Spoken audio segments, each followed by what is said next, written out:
योऽन्तः प्रविश्य मम वाचमां प्रसुप्तां सञ्जीवयत्यखिलशक्तिधरस्वधाम्ना अन्याञ्च हस्तचरणश्रवणत्वगादीन् प्राणान्नमो भगवते पुरुषाय तुभ्यं।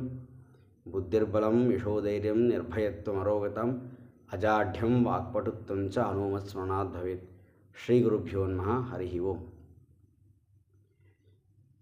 శ్రావణ మాసంలో మహాలక్ష్మీదేవి యొక్క విశేషమైనటువంటి అనుగ్రహాన్ని పొందడానికి లక్ష్మీదేవి యొక్క పరిచయాన్ని మనం చేసుకుందాం. అందరికీ తెలుసు, లక్ష్మి అనగానే సంపదకు అభిమాని దేవత అని చాలామంది ఉపాసన చేస్తారు. లక్ష్మిని లక్ష్మిగా ఉపాసన చేసేవారు కష్టాల పాలవుతారు. ఇది భగవద్గీతలో కూడా చెప్పి ఉన్నారు శ్రీకృష్ణ పరమాత్మ. లక్ష్మీదేవిని నారాయణుడితో కూడినటువంటి లక్ష్మిని ఆరాధన చేయాలి. లక్ష్మీ నారాయణులనే ఆరాధన చేయాలి తప్ప విడిగా లక్ష్మిని ఆరాధించకూడదు. లక్ష్మీదేవి సంపదల అభిమాని దేవత. ఏ సంపదలు? మనకు కనిపించేటువంటి క్షుల్లకమైనటువంటి సంపత్తు కాదు, జ్ఞాన సంపత్తు. జ్ఞాన సంపత్తుకు విశేషించి అభిమానిని లక్ష్మి.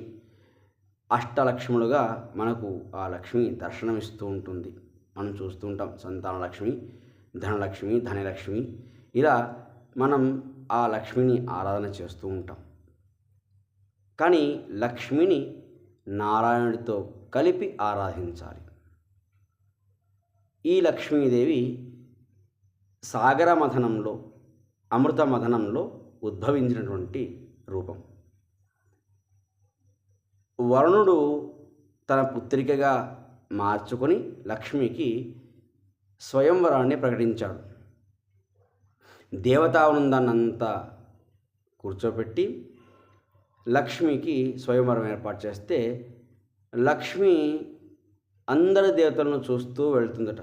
ప్రతి దేవతలను దోషాన్ని ఆపాదిస్తూ దోషమే లేనటువంటి నిర్దోషుడైనటువంటి సకల గుణ పరిపూర్ణుడైనటువంటి నారాయణుడిని ఆమె వరించి నారాయణిగా మారింది అని భాగవతం చెప్తుంది.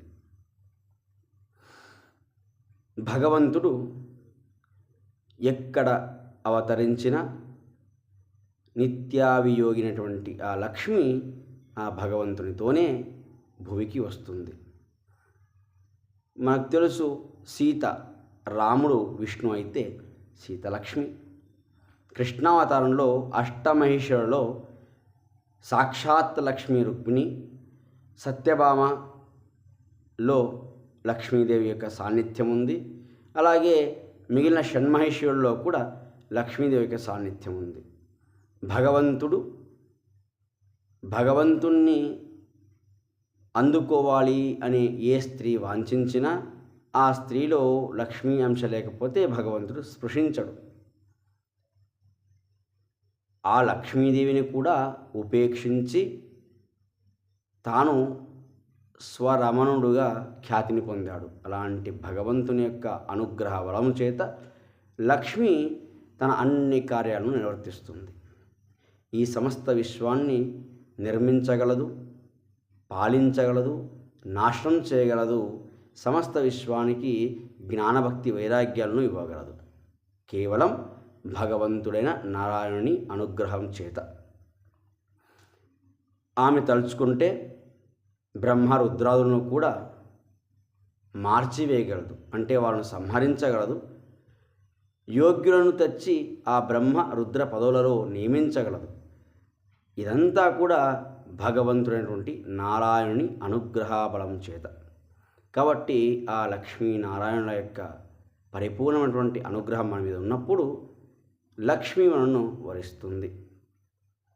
వరమహాలక్ష్మి అని ఖ్యాతిని పొందుతుంది. వరాలను ఇవ్వగలదు, శాపాలను ఇవ్వగలదు. దూర్వాసుడు లక్ష్మీ నిర్మాల్యాన్ని తెచ్చి ఇంద్రునికి ఇచ్చినప్పుడు తిరస్కరించాడు. కోపించిన లక్ష్మి అతన్ని నిర్ధనుణ్ణి చేసింది. ఆమె అనుగ్రహం చేయగలదు, తిరస్కారం చేయగలదు. ఆ పరశక్తి అయినటువంటి లక్ష్మిని విశేషించి నారాయణునితో కలిపి ఆరాధించి సమస్త శుభాలను అందుకోగలగాలి.